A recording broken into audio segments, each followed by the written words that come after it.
श्री कृष्ण जी ने कहा है, जो पुरुष अपने कर्मफल के प्रति अनासक्त है और जो अपने कर्तव्य का पालन करता है, वही सन्यासी और असली योगी है।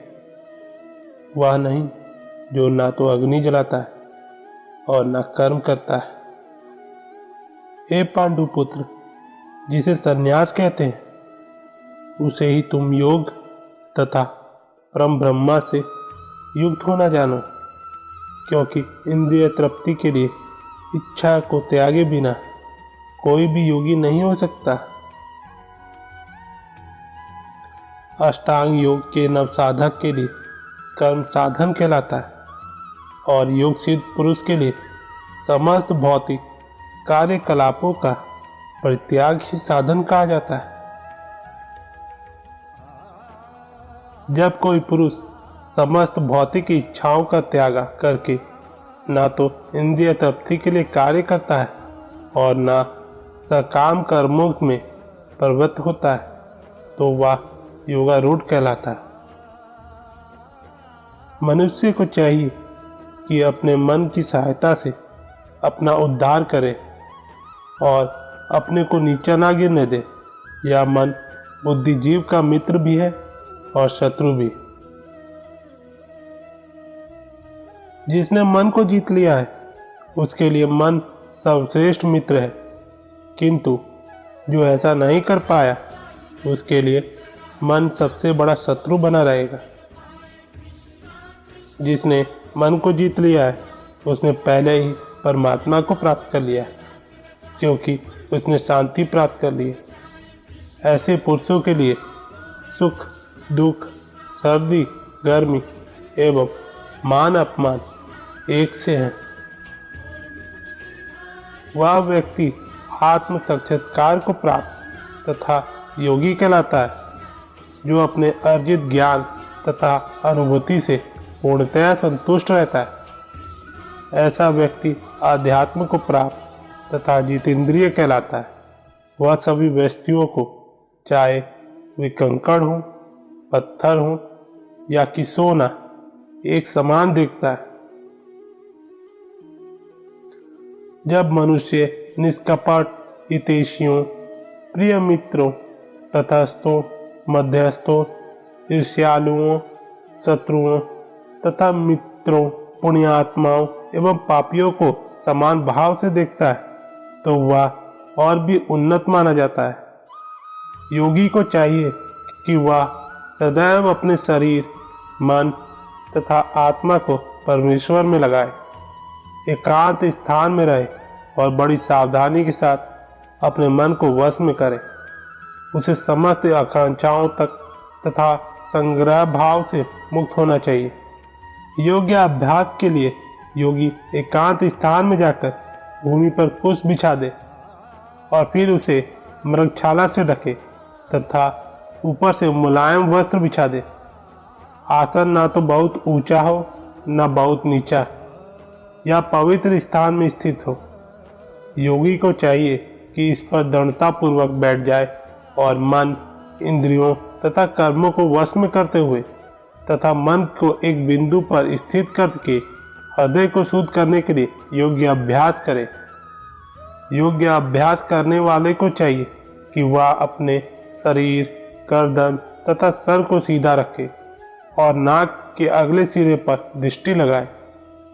इस प्रकार वह अविचलित तथा दमित मन से, भय रहित विषयी जीवन से पूर्णतः मुक्त होकर अपने हृदय में मेरा चिंतन करे और मुझे ही अपना चरम लक्ष्य बनाए।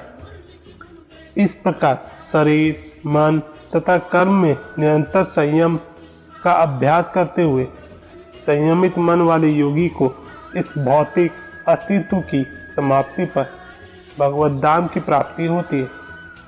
हे अर्जुन, जो अधिक खाता है या बहुत कम खाता है, जो अधिक सोता है अथवा जो पर्याप्त नहीं सोता, उसके योगी बनने की कोई संभावना नहीं है। जो खाने, सोने, आमोद, प्रमोद तथा काम करने की आदतों में नियमित रहता है, वह योग्य अभ्यास द्वारा समस्त भौतिक कलेशों को नष्ट कर सकता है। जब योगी योग्य अभ्यास द्वारा अपने मानसिक कार्यकलापों को वश में कर लेता है और अध्यात्म में स्थित हो जाता है, अर्थात समस्त भौतिक इच्छाओं से रहित हो जाता है, तब वह योग में सुस्थिर कहा जाता है। जिस प्रकार वायु रहित स्थान में दीपक हिलता डुलता नहीं, उसी तरह जिस योगी का मन वश में होता है वह आत्म तत्व के ध्यान में सदैव स्थिर रहता है। सिद्धि की अवस्था में, जिसे समाधि कहते हैं, मनुष्य का मन योग्य अभ्यास के द्वारा भौतिक मानसिक क्रियाओं से पूर्णतः संयमित हो जाता है।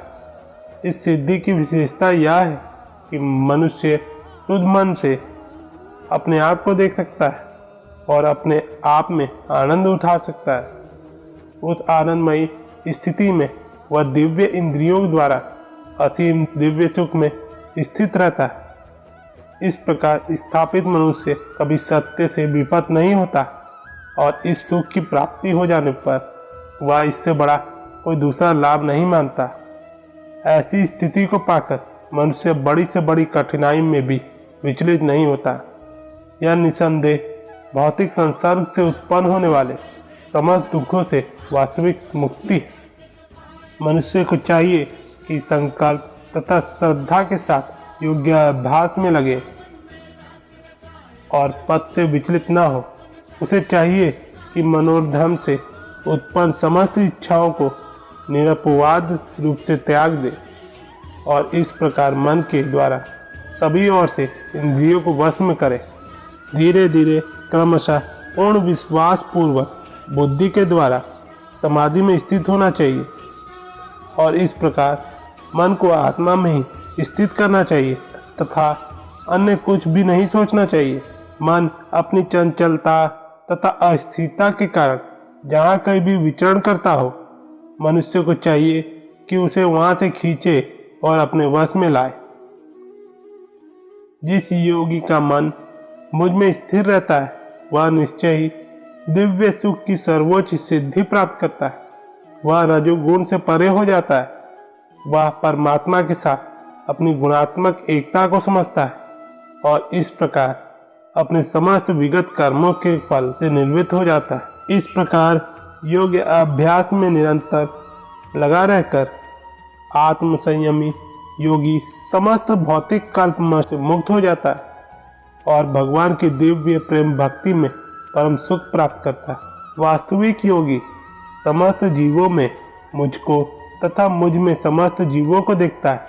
निसंदेह स्वरूप सिद्धि व्यक्ति मुझ परमेश्वर को सर्वथा देखता है। जो मुझे सर्वथा देखता है और सब कुछ मुझ में देखता है, उसके लिए ना तो मैं कभी अदृश्य होता हूँ और ना वह मेरे लिए अदृश्य होता है। जो योगी मुझे तथा परमात्मा को अभिन्न जानते हुए परमात्मा की भक्ति पूर्वक सेवा करता है, वह हर प्रकार से मुझ में सदैव स्थित रहता है। हे अर्जुन, वह पूर्ण योगी है जो अपनी तुलना में समस्त प्राणियों की उनके सुखों तथा दुखों में वास्तविक समानता का दर्शन कराता है। अर्जुन ने कहा, हे मधुसूदन, आपने जिस योग्य पद्धति का संक्षेप में वर्णन किया है वह मेरे लिए अव्यवहारिक तथा असहनीय है, क्योंकि मन चंचल तथा अस्थिर है। हे कृष्ण, क्योंकि मन अचंचल, उच्छृंखला, हठीला तथा अत्यंत बलवान है, अतः मुझे इसे वश में करना वायु के वश में करने से भी अधिक कठिन लगता है। भगवान श्री कृष्ण जी ने कहा, हे महाबाहो कुंती पुत्र, निसंदेह चंचल मन को वश में करना अत्यंत कठिन है, किंतु उपयुक्त अभ्यास द्वारा तथा विरक्ति द्वारा ऐसा संभव है।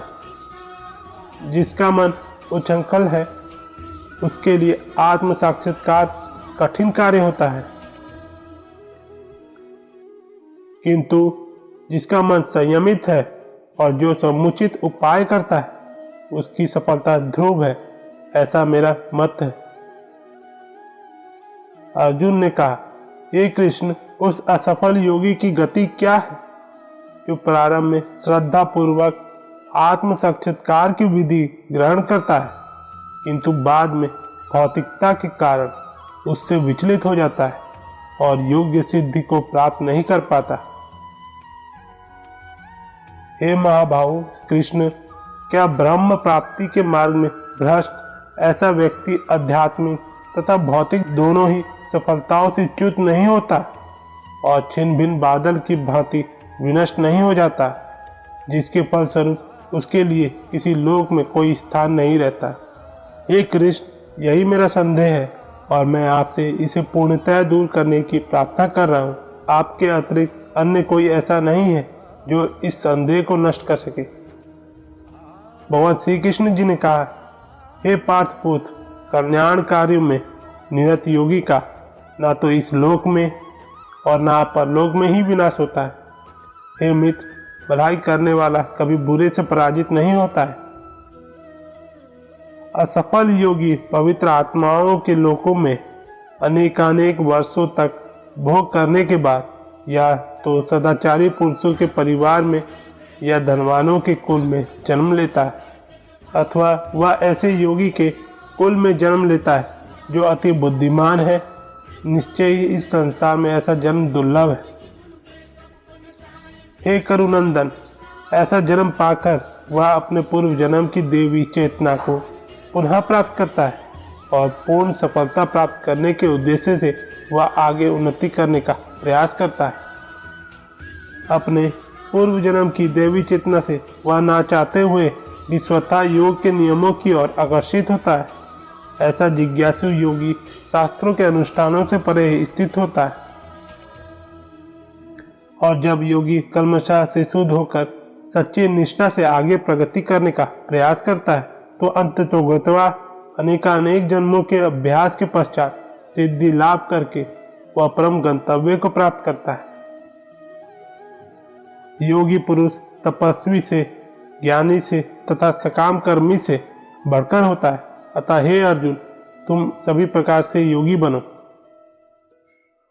और समस्त योगियों में से जो योगी अत्यंत श्रद्धा पूर्वक मेरे परायण है, अपने अंतकरण में मेरे विषय में सोचता है और मेरी दिव्य प्रेम भक्ति करता है, वह योग में मुझसे परम अंतरंग रूप में युक्त रहता है और सर्वों में सर्वोच्च है। यही मेरा मत है। तो दोस्तों, आज की वीडियो बस यहीं तक की थी। अपना ख्याल रखिएगा और हाँ, वीडियो पसंद आती है तो लाइक, शेयर, सब्सक्राइब, कमेंट करना ना भूलें। मिलते हैं आपसे अगले वीडियो में। धन्यवाद। जय श्री कृष्ण।